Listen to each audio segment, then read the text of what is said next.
Well, hello again. There's a general view on this channel that you can't go wrong with a Grundig, but today I think we may be trying to bust that myth a bit. Here is a Grundig Music Boy 208A Luxus. Now, with a lot of Grundig models, they use the same name for different looking radios, different versions of the same thing, and that particularly applies to the boys. I don't know that we've had a Music Boy on this channel before. We may have had. I mean, we've had more boys than... Anyway, this is a Grundig Music Boy 208 Luxus. Now, there are a number of versions of that. Actually, this is a 208A, I believe. There are a number of versions of this version of the Music Boy. The basic Music Boy 208 has got a sort of typical Grundig plastic wood facing finish, but this Luxus one was distinguished by having a soft leatherette finish on the all around it, and you could actually get it in lots of different colours. There are some bright yellow ones. If you look around the web, you can see some images of bright yellow or green versions or whatever. This isn't a coloured one, this is basic black, and it's not in the best condition. You may be able to see already that there's a few things missing, such as labelling, tone control. I know that's tone control because I've looked at the manual, but that's got a... We have a tone control, we don't have a knob for it, we don't have a knob for the volume, we don't have a knob for the tuning. The telescopic aerial, there's no top on the telescopic aerial, but other than that, it actually looks to be complete, and it's still got the pivot on it, so that's not too bad. I've seen a lot worse. We have an on and off switch, we have medium wave, I can't remember because you can't see. I think this is long wave, medium wave, short wave, and FM. FM goes up to 108, as most of the European radios did at that time. The British ones cut off somewhere down here, making them a bit useless nowadays. There's the option, you can just about see the pickup symbol there. There's the option, as often you have on Grundigs, of pushing these two buttons together, and then you can take the signal from the DIN socket and use it as a speaker. You've got a earphone socket and a weird power connector that I've only ever seen on Grundigs. I've never seen the actual inline connector for. These controls do turn, but just not easy to do because they don't have a knob on them. The only exception though is the tuning that doesn't seem to move properly, and also seems to be not quite there. And actually that sort of comes out a bit there. So I think there's something seriously wrong with the tuning. It does move a little bit when you turn this, but then it gets stuck, so I don't want to overdo that. I think we're going to have to do a restring of the dial on this, which is yet another thing that we have as a challenge. It has obviously worked at some point, because someone has already carried out the conversion from PP9 to PP3.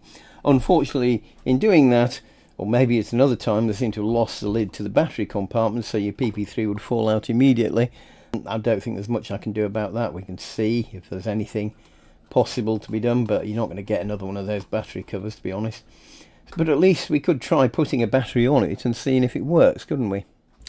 Okay, it's off at the moment. Let's put the battery on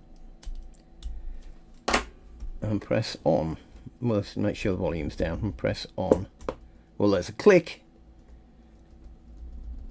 I don't hear any sound. Oh, I've got it on phono. So I think that's long wave. Nothing there as far as I can hear. Plenty of medium wave though.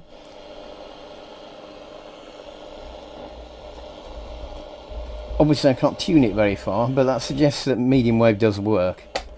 And in fact long wave works now, which is strange because it didn't work before. Obviously something funny about that switch bank. FM. Oh no, that's shortwave, isn't it? It's a real pain not having the labels here. So something here that sounds a bit like static, so that's good. Even the FM.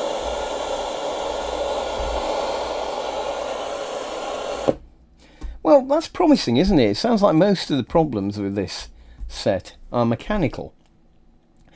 That's only promising in one sense though, because I've had this problem with Grundigs before. They have these strange, not quite 4mm knobs here, which usually in the case of the tone control have to have a sort of skirt that goes inside the thing. So I'm not sure how exactly I can get any knobs that will work with this, and it's always a struggle to find them. But it does feel that we ought to be able to make some sound. I suppose the biggest challenge is going to be that tuning thing. Anyway, not as much of a basket case as perhaps I thought.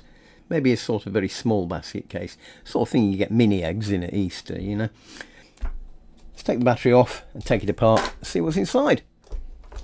Right, according to the manual, these two screws taken from the bottom here, if we take those out, should allow us to withdraw the chassis from the top. So let's try that.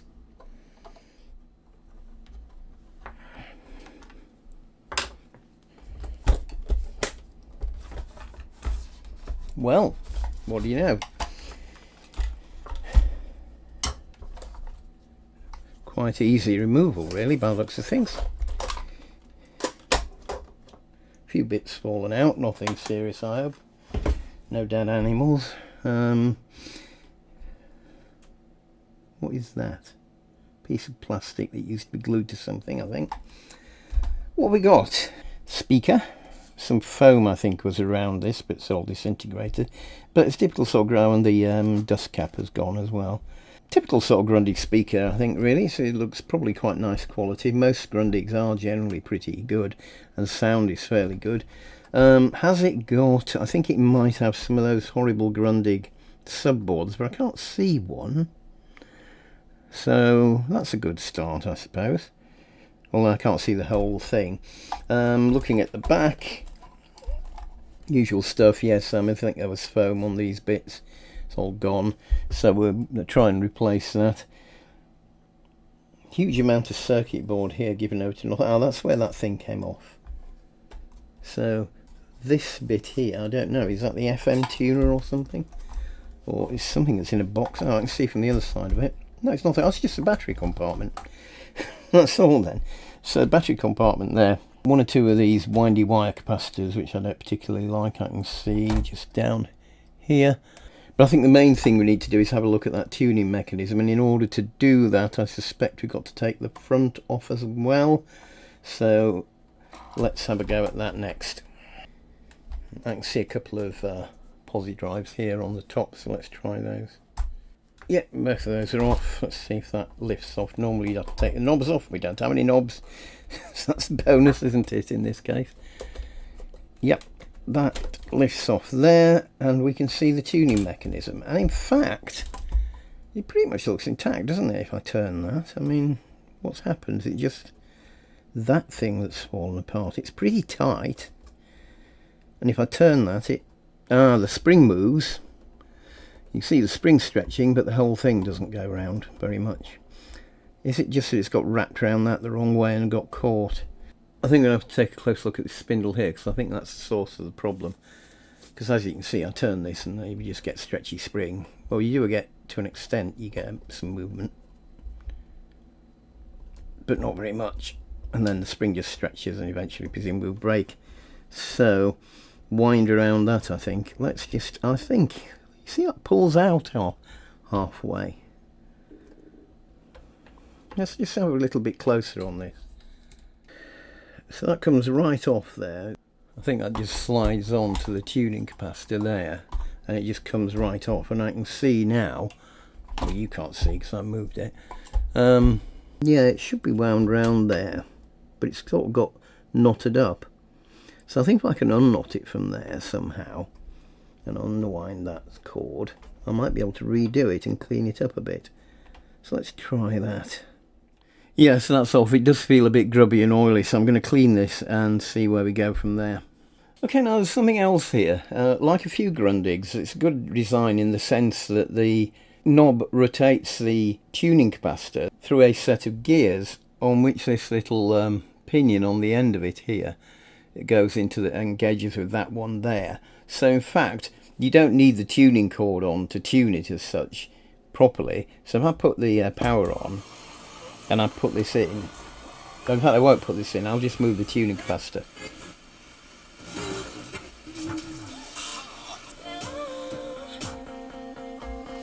Now, but get rid of that before we get into trouble. The tuning capacitor feels quite smooth, but when you push this into it, it feels really grubby and sticky. And I think that's to do with the fact that this bit here was probably sort of greased at one point, and it's a bit strange. There's these things here. I hope that's not where the cord goes, but this bit I think needs a bit of polishing up and re-greasing, and then it might work a bit better. So we'll try that. Right, well, I started restringing it and I thought I got somewhere with it, but then having done it, it sort of pinged off again. So I had another think about it. I think part of the problem is this thing keeps moving up and down, and I've taken it apart a bit more, and I've tried putting a bit of packing in with these grommets here to stop you pulling it out once you've got it in place. So, because the problem is if you pull it out, it then distorts the path of the dial cord. I'm sure there must have been something else there, what I thought there was, because otherwise you could have just pulled it through the top. I don't know how that worked. I'd have another one to compare it with, and there's not an exploded diagram in the manual, but that should stop you pulling it out. But it does mean that it's a little bit tighter than I'd like it, turning it round. Now, part of the problem we had, as I said, it was a bit sticky here, and putting a bit more grease in has helped that. Let's look at it from the tuning capacitor side. Really, the tuning capacitor is reasonably free now, and I did find it was on medium wave we were getting a lot of crackling around that, and I sort of had to mess about and try and get the vanes separated, which I've pretty much done. I think there's one little bit right at the end of the long wave where it crackles a bit. As there's only one station long wave and it's in the middle of it, and even that won't be there much longer, I'm not too worried about that. I don't really want to have to dismantle the whole tuning capacitor and, you know, down to component level to clean it up, because that's probably a little bit that I can't reach to get rid of that. Anyway, the rest of it is okay now, so that's fine. I'm going to restring the dial cord with newer string, because I think that string is just a bit beyond redemption, really. So I'll try restringing it with new string when I got it back together. Now, the other thing that I noticed, or I didn't notice when I took it apart, what I hadn't seen at that point, but some of you may have been shouting at the screen at the time, was that the circuit board's broken. Because, and it only became apparent to me, of course, when I took it apart. So this bit here of the circuit board has come off. So that should be going through there. Anyway, you know what I mean. So I'm going to have to glue that back somehow. Whether I want to unsolder this and do it separately, I probably should, but I'm not entirely sure. This is similar to the Yacht Boy, where I did a video the other week because someone wanted to know how to change the aerial. I did notice when I was looking at the FM side of it that the sensitivity wasn't brilliant, and the reason it wasn't brilliant is because the aerial path is completely broken. So that needs fixing as well. That's something we have to do.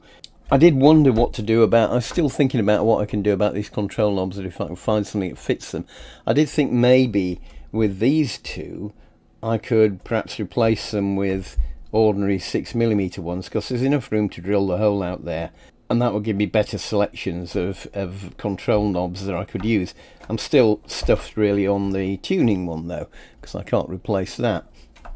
So I'm still not settled on what I'm going to do with that. So there's a whole raft of jobs to do here, really. I think the next thing, obviously, is to fix this broken circuit board. There's not much point proceeding until that is fixed. Now, there was one minor flaw in my plan to repair the circuit board, which was it didn't work at all. The problem is that the telescopic aerial is only really anchored by the circuit board and maybe one screw. I think there's one screw through the top here, but otherwise the circuit board is the main mounting for it, which is probably why it broke in the first place.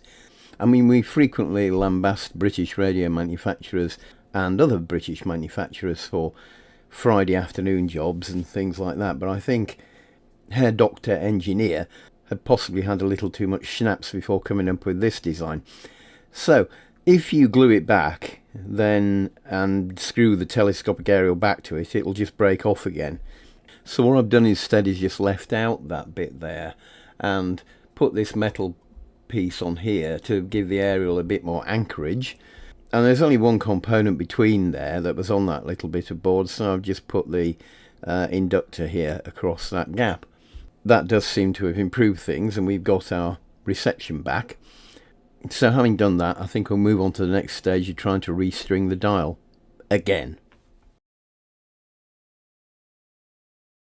Okay, so I think we're in the closing stages of this now, but as usual, the problem with Grundigs is the control knobs. These are 4mm shafts here for the volume and tuning, and also for the tone.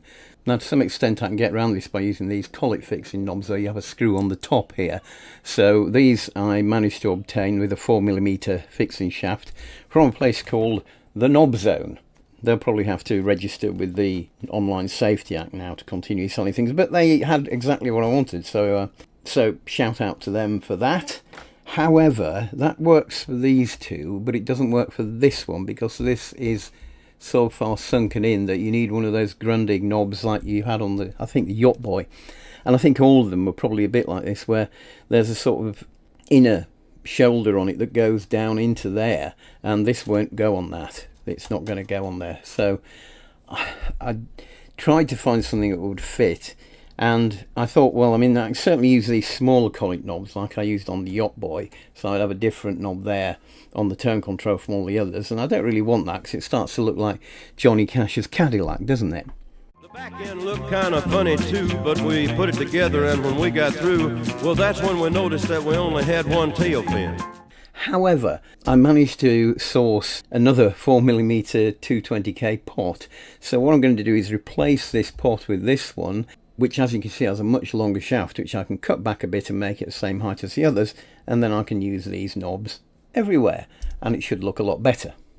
Morrison was still up, got a glancing header on it, but it ricocheted off a defender, and Fleetwood should be able to clear, and do. Over halfway where is going wild out and about. So we are opening up that date line. If you've been doing Blub it, and that would be it. The surprise would be ruined by me. So George, if you want to know who's going to be performing at Hits Radio Live, you're just going to have to keep listening, my friend. Or you can get your tickets right now as well. Don't forget, hitsradio.co.uk if you want to come along. Hi to Rio and Jacko in the car right now. Hi to Dexter. Charles has sent a message just saying, hi Max, can you...